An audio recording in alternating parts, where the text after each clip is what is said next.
Like, did you grow up here in the San Diego area riding? Yep. I feel like when I, growing up, in the way magazines covered stuff back then, you really didn't know how dudes kind of came up and stuff. I know you had like a couple interviews, but what got you into BMX, and was Nori like one of the dudes in your early crew that you rode with? Yeah, Dave definitely early on. I went to school with Dave's brother, and so I knew Dave through his brother and riding bikes. So, but I was riding bikes before I met Dave. Yeah. About what year did you kind of get into BMX? It was in the late 70s. Late 70s? Yeah. So I was into skateboarding and surfing, and then racing motorcycles, motocross. And there was a guy that lived up the street from me that rode. He raced BMX, and he would go out to the lakeside track and Rancho and Velodrome and stuff like that. So I kind of went out there with him one day, had a good time. So I kind of started getting really into racing and jumping and stuff like that. And then I saw Bob Harrow and John Swanigan and guys in the magazine that like Timmy Judge and stuff like that. It really it appealed to me, and so got stoked on BMX. Tim Judge had some dope style back in the day. Yeah. So, and staring at photos of Jeff Watson and dude, I was talking about Jeff Watson earlier with Fiola, and it's just like I always would see, and it's definitely like kind of before my time because I started riding like 86, 87. Mm-hmm. But you look back in magazines and you always see stuff with Jeff Watson, and it felt like he was kind of, I know there were probably other dudes at the time too, but was kind of one of the first dudes to kind of push airs, and he seemed pretty kind of raw at the time, Yeah, well, he popularized it, and, riding the full pipe, those pictures and the pools and stuff like that, I think really, opened people's eyes that, it wasn't just confined to, racing or whatever. It was, you could ride your bikes and pools just like the skateboarders were. Yeah. So I had a big skateboarding background. I was really into skateboarding and surfing, and when I was younger, I thought I'd be, a pro surfer.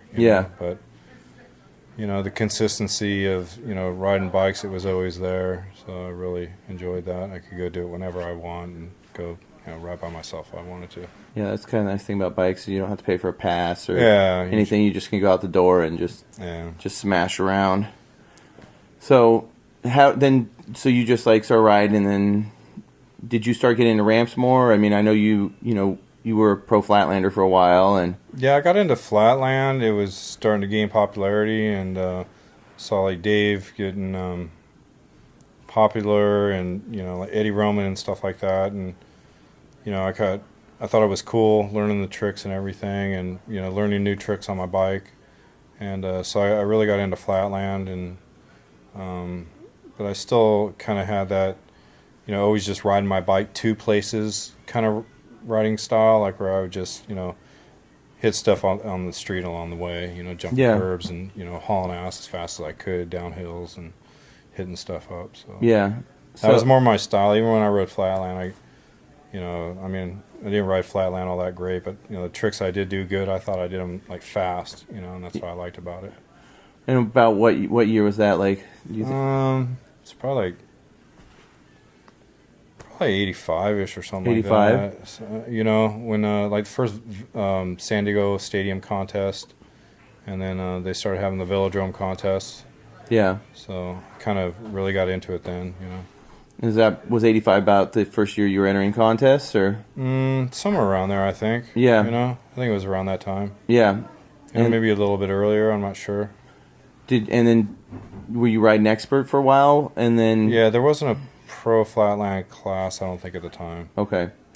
And then kind of along that lines, is that about when you kind of got picked up by Schwinn, or was that a few years down the road, or was there something before Schwinn that I'm maybe, I could be, no, basically, I'm pretty like my first big sponsor was Schwinn. Yeah. I rode for them for a little bit, and then I rode for CW, and I rode for Redline, and Redline was like Seattle Bike Supply, so I basically rode for Seattle Bike Supply, which was Redline at the time. So and they were really good to me, and I really liked the bikes. Those were you riding RL22s? I rode an RL22, but the main thing was the whole front end was super strong on my bike, and I like that with the forklifter bars and stem and the forklifter forks. That's all I rode is the forklifter forks, yeah, the bars, that whole front end. At that time, that was the strongest setup you could have, and then redline fly cranks and those frames were I think those were 21-inch frames back then. They were big bikes. It was a big bike, and it was heavy, but it was a strong bike, and I broke a lot of bikes, and I was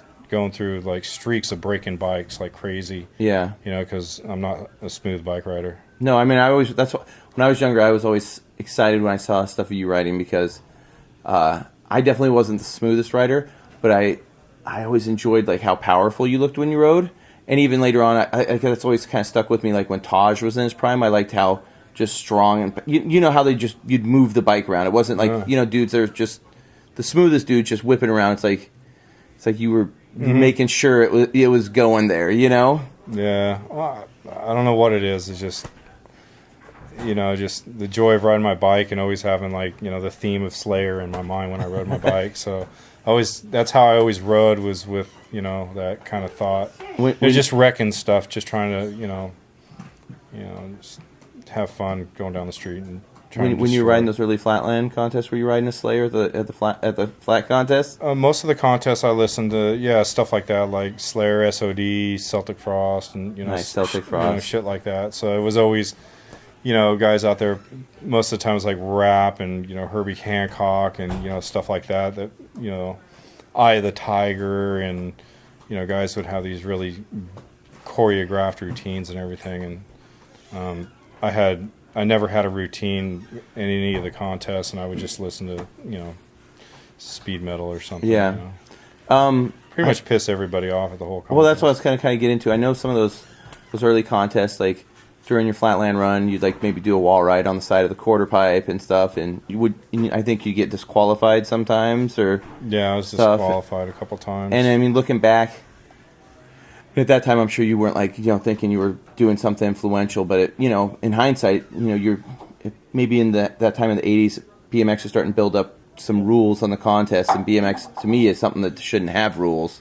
No. And it seems like you started kind of going against that maybe a little at the contest at the time. Well, don't get me wrong, it was fun going to the contest and seeing all my friends and hanging out with them and, getting sponsors. That was such a cool thing at that time. Yeah. Because getting sponsors, it was harder back then actually probably than it is now. I don't know. It just seemed like it was, they were really looking for a specific image of a rider more than what they could actually, how they rode, So I got frustrated with it. It wasn't my gig. I'm not competitive. And like you said, you can't really, I don't think you can really judge, BMX, like freestyle, No, I agree. Like street today.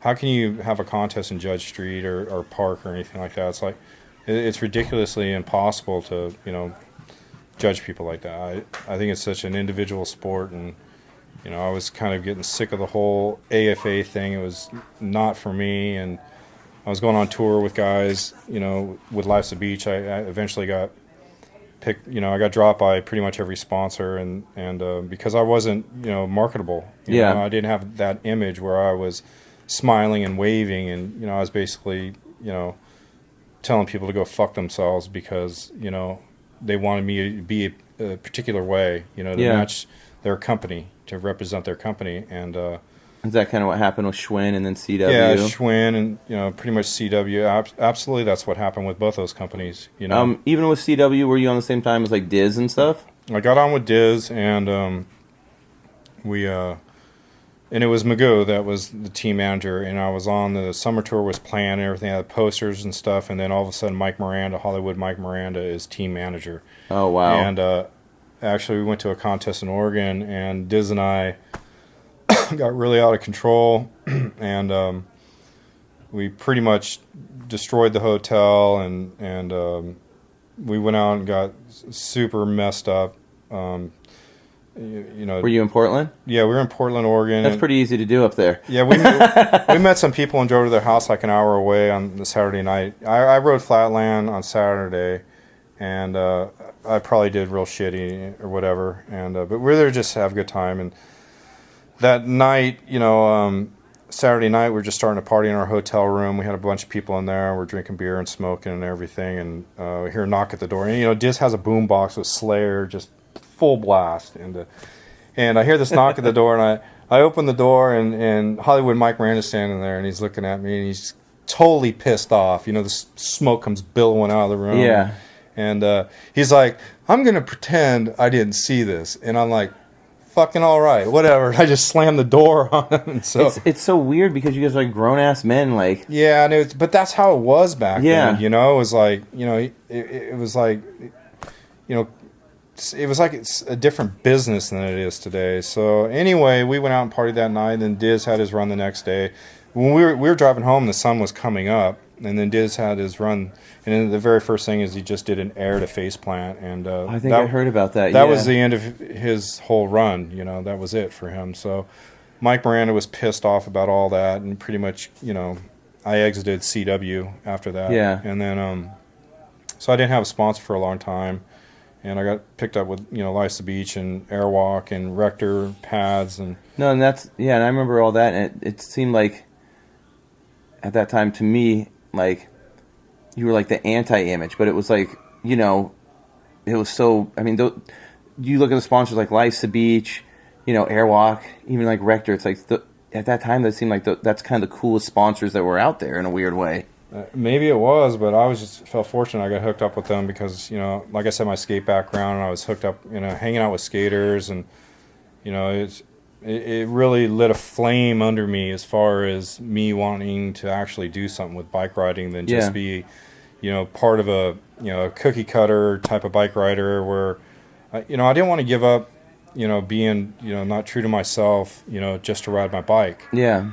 So I always, had it in me if I didn't agree with something, just be like, no, I don't want to be a part of this. Yeah. And that's how I was with BMX. I didn't want to be a part of BMX at all. But I loved riding my bike more than anything. So I was hanging out with skaters more, and I saw the culture that they had and the vibe that they had. And I was, I distinctively remember saying, that is the fucking coolest shit that these guys have. Yeah. You go to a bike contest, there's not a single fucking girl there. You go to a skate contest, and it's like, it's half the people there are fucking girls, know? And there was nothing there. Bikes wasn't cool, to me. It was just like this goofy show, with like a circus show. Yeah, with the uniforms. Yeah, it was just too much. And, even the photo shoots and it, I was involved with it and everything. And, it, the helmets and the goggles on them and, the uniforms and, it was just... Take it easy. Hugo's out there. He's rocking the goggles. Well, fucking Hugo needed more than goggles on, man. So, that's a whole different level of rider you're talking about there. He's like the OG gnarly dude. Yeah, he's he was like the Evil Knievel of BMX. So. Yeah. So anyway, I got hooked up with those guys, and then I was a test rider for the magazine for a little bit. Yeah. So that's at the time where I was like, I'm done with this whole AFA thing. I'm done with everything. I'm going full circle on riding my bike. So, I started out like a guy riding my bike down the street, then kind of got into, flatland, riding dirt jumps and then riding my bike down the street to the beach and stuff like that. Then got into the flatland, and it was coming all the way back to me riding my bike down the street and riding dirt jumps and stuff like that. So. And then did Redline come in after that? Redline was kind of... it was after that.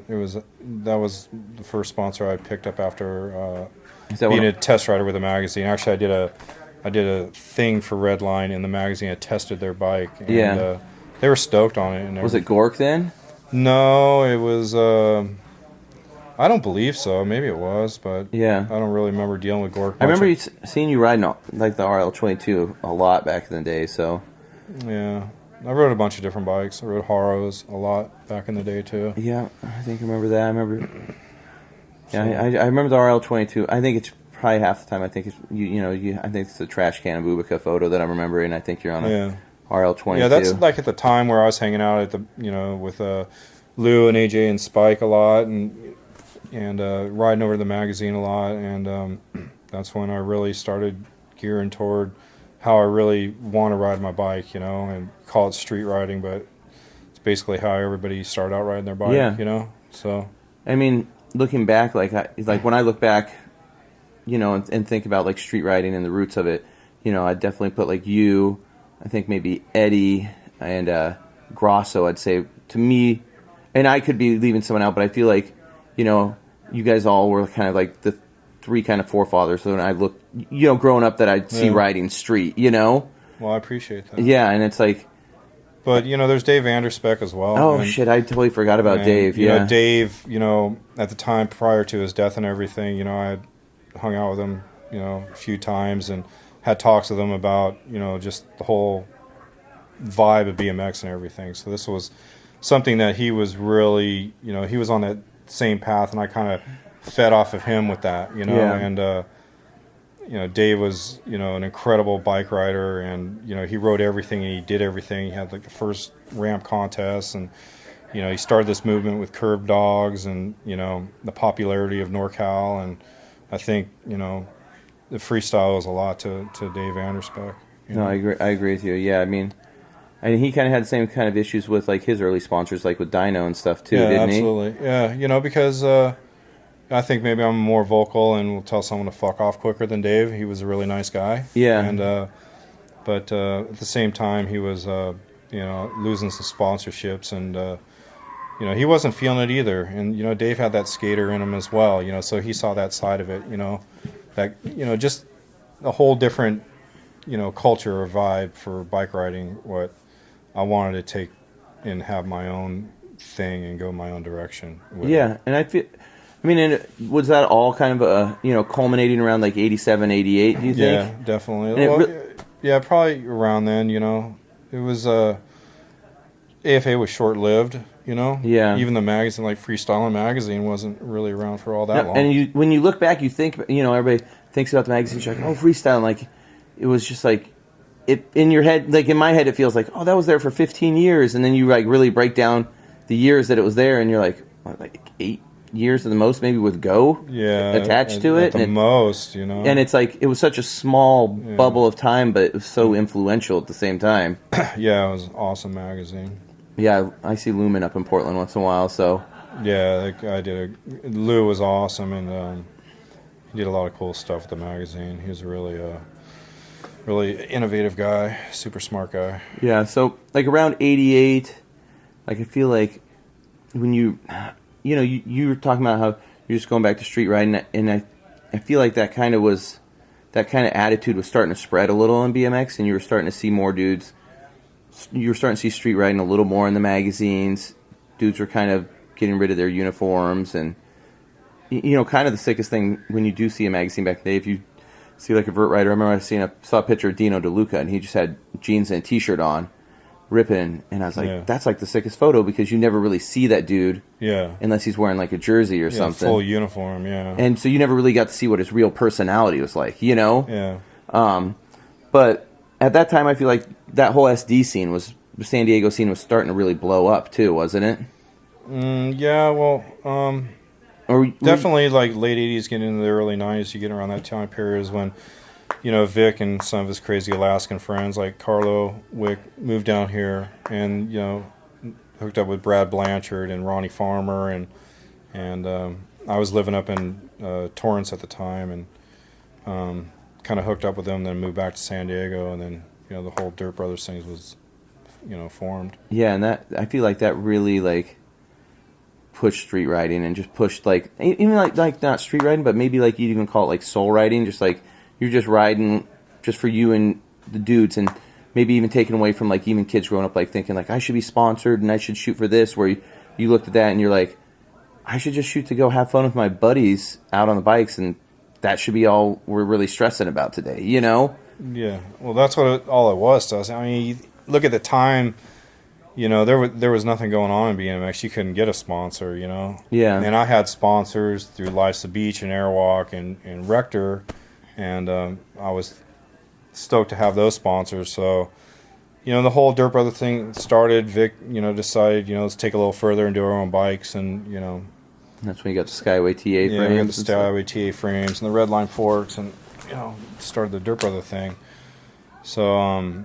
Yeah, that was an amazing time in my life for bike riding, because I actually rode with a crew of people that rode, like I did, and had the same ideas that I, Vic and I fed off each other so much, and Ronnie Farmer and Carlo and Brad and Eddie Roman, and I mean, even amazing. Voelker was riding with you guys too then, wasn't he? A little bit, and Voelker would just like kind of make appearances and just kind of like jump over the moon real quick and make us all feel like shit. So. And like the albino jumping god is here, fucking way to go, dude. Yeah, Vic was telling me, he's like, street riding, like, kind of back then when you guys would go out, it's just like, he's like, we just do laps around San Diego, like, as fast as we could, just hitting stuff, like, just like, you guys have lines through the city and just hit the lines in the city instead of, like, the whole city was a spot more than just going to a spot, almost. It's definitely true. We've sessioned, every once in a while we'd stop and session something for, like 10, 15 minutes, but that was it. Most of the time you get kicked out of places. So everything was a line through somewhere, and where all the jibs and jabs and grinds and wall rides are along the way, so you just hit everything at full speed, just haul ass to.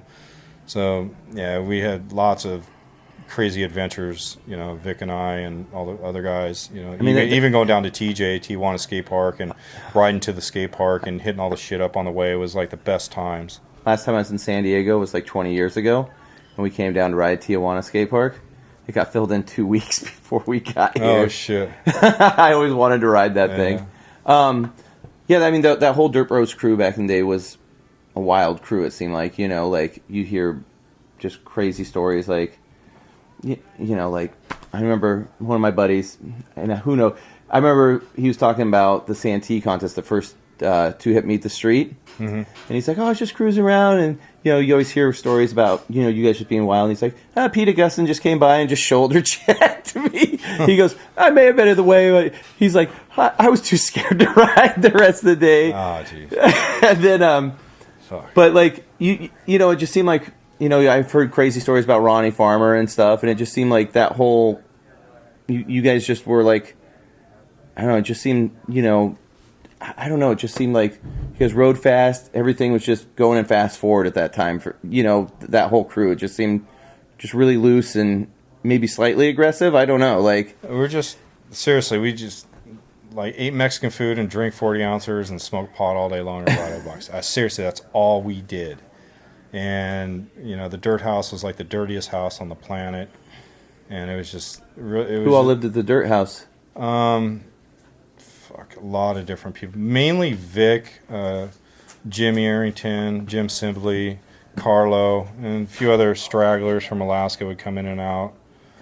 And but yeah, it was a pretty much a mess. And but we had so much fun, and hitting everything. And like I said, just riding together. Always having a crew to ride with and get nuts with, and all the cool stuff that we had to ride at that time. And, San Diego still has a lot of the cool stuff, but... Hey, the Pelican Wall's gone, though. Yeah, the Pelican Wall's gone. It was a super fun place to ride. When did the Mission Trail scene start building up? I know that was kind of like it felt like it was like the Dirt Bros local kind of trails for a while. It was our trails for a while. No one knew about it but us, so we started building down there.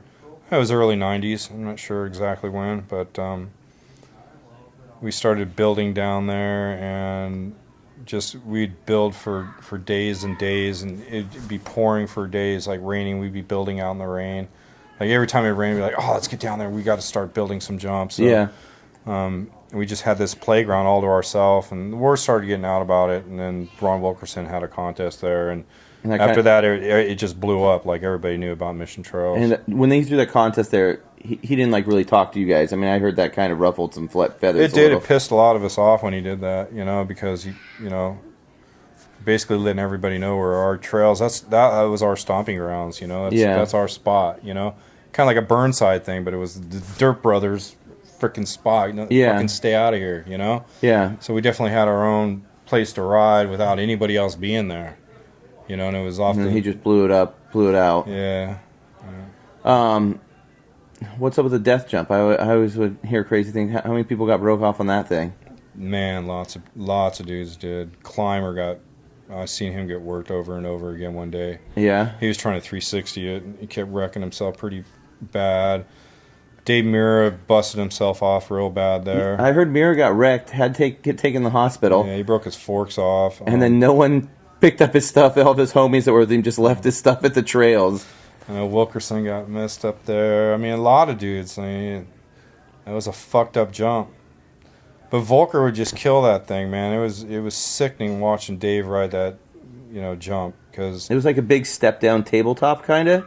Yeah, it was just a really odd jump, that you could get a ton of air off of. Yeah.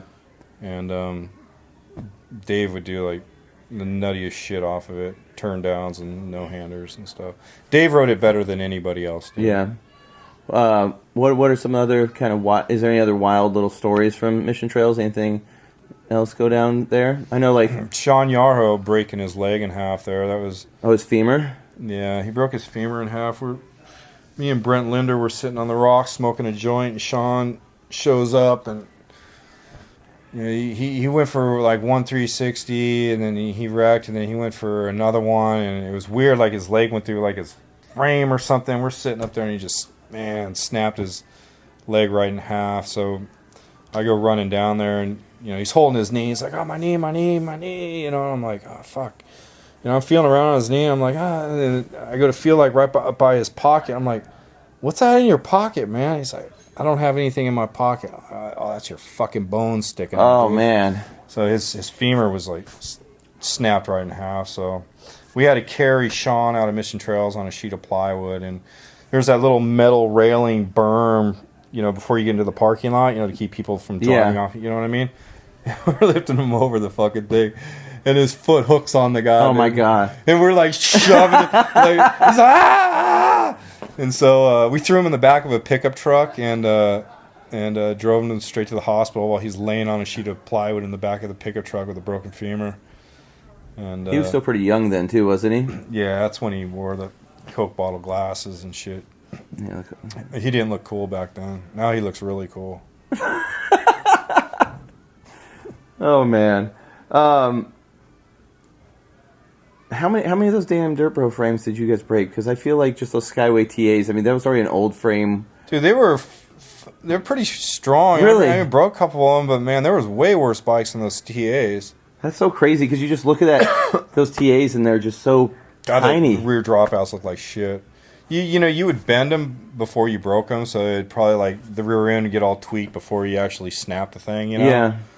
Yeah, I went through, quite a few of those, I would say. But they were an awesome bike. I mean, I actually liked riding it. The geometry was pretty cool, and it was light. I had all the, Redline shit on it, so...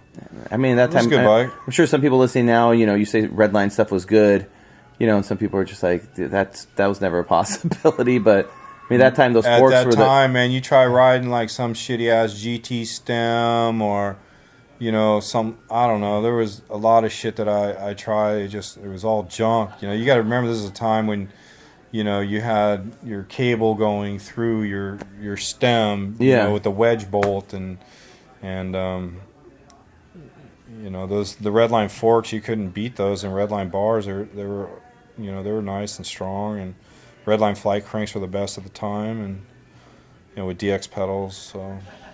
Throw some Skyway mags on there and your bike is good for back then. Oh, yeah, no. I definitely always rock those Skyways. And I definitely rip out some spokes once in a while. But when was about the time, the Dirt Bros and like you, I feel like, I don't even know if you actually rode for Bully, but I think you guys all got Bullies or, I don't know what RL is really doing. But I remember... there's a lot of photos you ride in the old Bully warehouse. I think some Airwalk ads and stuff. Yeah. What was going on at that time, really? Well, that was before I had moved down to down to San Diego. You were still up in Torrance? Yeah, I was up at Torrance at the time, and RL was doing the Bully thing and did that bike, and that's when he hooked up with Vic, Ronnie, Brad, Carlo, I believe, bought one of them. I don't know. It was around that time. But those bikes were just the biggest pile of shits, and they were heavy, and the geometry was horrible, and couldn't really ride one. I rode one. I got one for free, and I rode one for a little bit, but it's You know, I mean, Vic would probably agree. That's why our backs are blown out today, is because of that bully bike. That was like the first big frame purchase I got, you know. Yeah. And I bent the back end doing tail whips. I always liked the bash guard. I thought the bash guard actually worked pretty good, but you know, I was a little dude, but that image had me sold, you know. So I was on tour with Life's a Beach, and you know, all the guys, some skaters like Bill Danforth and, you know, Jeff Phillips, and anyway, some other guys, John Thomas. Yeah. And they were telling me about this guy that rode in D.C., but doesn't hang out with the bike crowd. He only rides with skaters and stuff like. He's like a skater that rides a bike. All the tricks he does these grinds on his bike, and I'm like, what? And they're like, yeah, he welded some fucking thing on the bottom of his bike, and he does grinds. I heard about that dude. And you know, some black guy, you know, so hook up with the guy, and we go ride in D.C., and he's just doing these gnarly fucking grinds.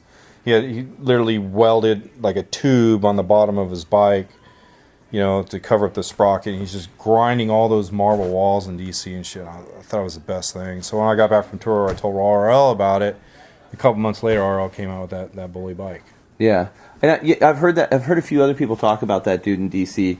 You know, where they just said there was just some random dude, and yeah, he'd hang out with all the skaters, and you know, he just had some. I mean, just pieced together bike that just looked like you know, like he was about to go to war or something. So, and he was like kind of the first dude to really, you know, maybe, I mean, and no one ever remembers his name, but I mean, his name was Dwayne or Daryl, something like that. Yeah, but I mean, that's kind of like, I mean, in a weird way, he's like kind of one of the most influential street riders that no one even really knows about, you know? Yeah. You know, no, there's a few other ones. You know, there's Don Markham, this guy from here in San Diego. What's up with him? I see his wife all the time. She works at the lake, Alita. So, but Don Markham was a guy from San Diego that, man, he rode brakeless back in the 70s. He did fence rides and wall rides and 360s, you know, over shit. And, you know, he was like one of the very first street riders ever. Yeah. Yeah. I used to ride with him quite a bit at the time. And then he kind of like faded out of the scene back then, and I started getting, you know, into the, you know, the AFA and all that crap. Yeah. Then kind of like, I mean, I feel like in the early 90s, like, you know, when everything's kind of dying, like, you know, where did you kind of go with BMX? I know things were kind of fading out. I know you guys didn't really stop riding, but, you know, the magazine, you know, like Go died and stuff, and... No, we just kept riding. It was just, you know, all of us we were still riding. Yeah. You know, all the time, and, you know, and then, let's say around the mid-90s, I moved to Orlando, Florida. I had a bad drug addiction, and I had to get out of San Diego. I was fucked up, and so I moved out there to go work for my dad, and started hanging out with Ronnie Bonner, and, yeah, you know, a bunch of guys out there in Orlando, Florida. You know, Kip Williamson and Rob Nolly. Were you still riding a lot out there? Yeah, I actually rode quite a bit out there. Yeah. In Orlando, and so I rode with those guys quite a bit. And fish. Yeah. You go fishing? I've always been fishing, so, you know. Voelker comes in, just brings up the most important thing. Yeah, fishing. Going fishing. Yeah, it's me all weekend this weekend, so. No, I moved out there, and like I said, hooked up with Ronnie and stuff, and I was riding quite a bit out there, and yeah, so then I moved back here in like 99, something like that. And then kind of in the middle of that, you got on Kink for a little? Yeah, I was on Kink while I was out there in Orlando for a little bit. They hooked me up with some stuff, sent me to a couple contests. I think they're trying to put Grosso on at the same time. I kind of remember hearing a couple things. Maybe, I'm not sure. How did you know Zach, or is that just kind of like... Yeah, I met Zach. I knew Zach a little bit. Yeah. I guess he was a fan of mine or whatever, and he was super cool to me, and very grateful for him hooking me up with stuff. Never broke a kink. I don't think... Dude, my buddy had one of those Kink Empires, and I don't know if that's even possible. Yeah, it weighed a ton, but man, it was indestructible bike. I remember seeing pictures of you riding one at, what was, I think, the first Roots contest. Yeah. Yeah, so... No, it was actually, you know, a good bike. Heavy, but strong as shit, so... I hated breaking stuff, because every time I broke something, I'd fucking wreck myself at the same time. Yeah. So. And then you just moved back here to SD, and you just moved back here, and I had 3 really bad accidents in a row. Out in Orlando, I broke my knee in half. damn. I broke my tibia plateau right in half. So one of the hardest. Was that riding or? Yeah, my knee hyperextended. I folded my knee backwards and broke my knee in half. So. That sounds horrible. Yeah, so it was three knee surgeries and a year of rehabilitation. Damn. Does it still bother you to this day? Yeah, the bolts in there. So you got your tibia and fibia that come up to this big plateau, this big knuckle right here. I split it like a tree. Whoa! Split it right in half from folding my knee backwards. What were you doing? I was just doing a 360 to land fakie on a little mini ramp and bailed in the middle of the air. I was probably like 6 feet out, bailed in the middle of the air, and landed my foot right at the very bottom of the transition. My knee just snapped right backwards. So after a year, it was over a year, I started riding my bike again. I felt really good. I was at Badlands, same fucking place where I broke my knee, the same ramp. And I felt really good, and I was doing big airs and everything. I was doing, like 6-7 foot airs, and go up to do an air and do a big old tabletop, and my fucking shirt got caught in my hand. Yeah. I couldn't straighten out of it, and it's the first time I've ever gone straight to my face. I had no time to put my hands out in front of me.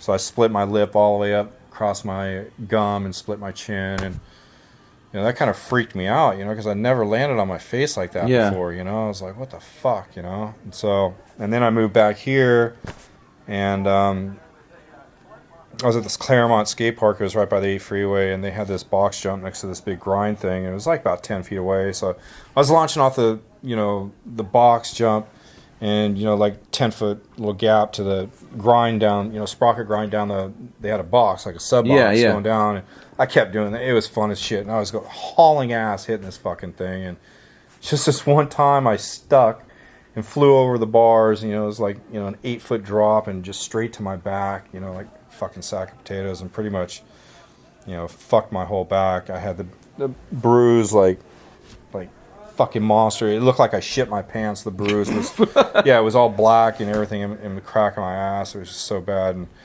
so I got a tear between L2 and 3, and because of that, and so it was like, oh, man, I'm fucking myself up all of a sudden every time I ride my bike. So I kind of slowed down a little bit, after that, and just chilled. I remember the first time I met you, it was like, I think 97, 98, it was at Sean McKinney's house, and he was having a party before the X Games.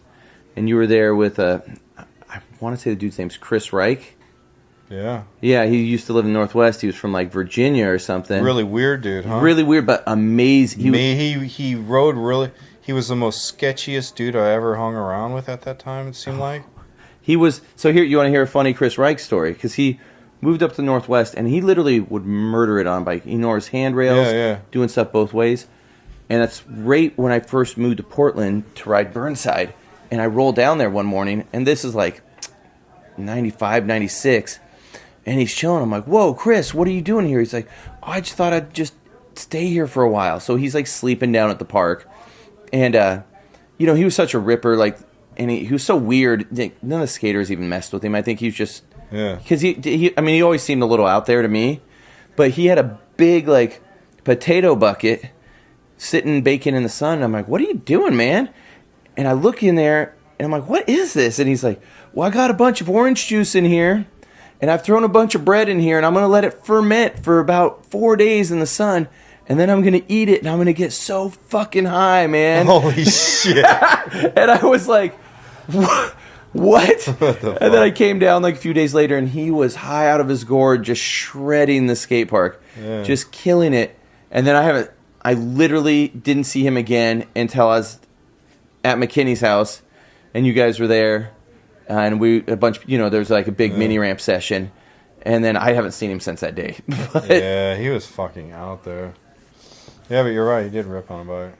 Yeah, and I remember I was so psyched that you were there, because I was like, you got a couple good fast plants on the ramp. Where just growing up, I kind of always wanted to emulate the Dirt Bros a little, and foot plants stuff, and I was so hyped just to see you ride that mini at that time. So. Oh, thanks.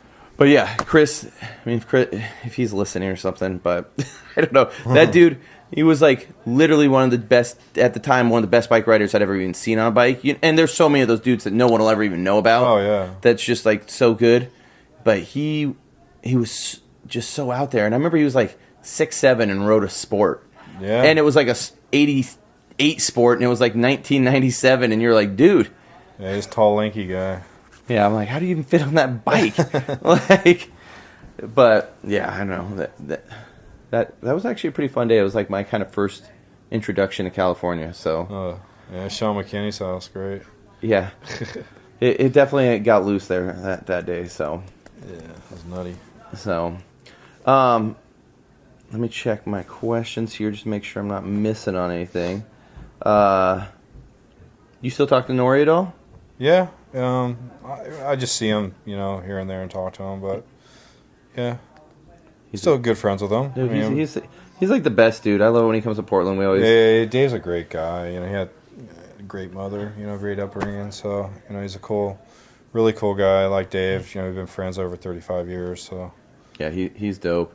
I know like you were talking about just listening to metal earlier and some of the bands. I mean, do you still listen to a bunch of that stuff, or do you? Oh, all the time. Nice. That's all I listen to. That's good. So what usually at the end of the podcast, like we usually just like I put on Instagram and have people like post up questions. Okay. So I'm just gonna read off some of the questions if you want them, kind of like a rapid fire thing. Oh, okay. So don't stress too hard. Let's see what we got. Okay, this Dom, I can't even say Fipsio. He's got that worked on the Haro book and stuff. Okay.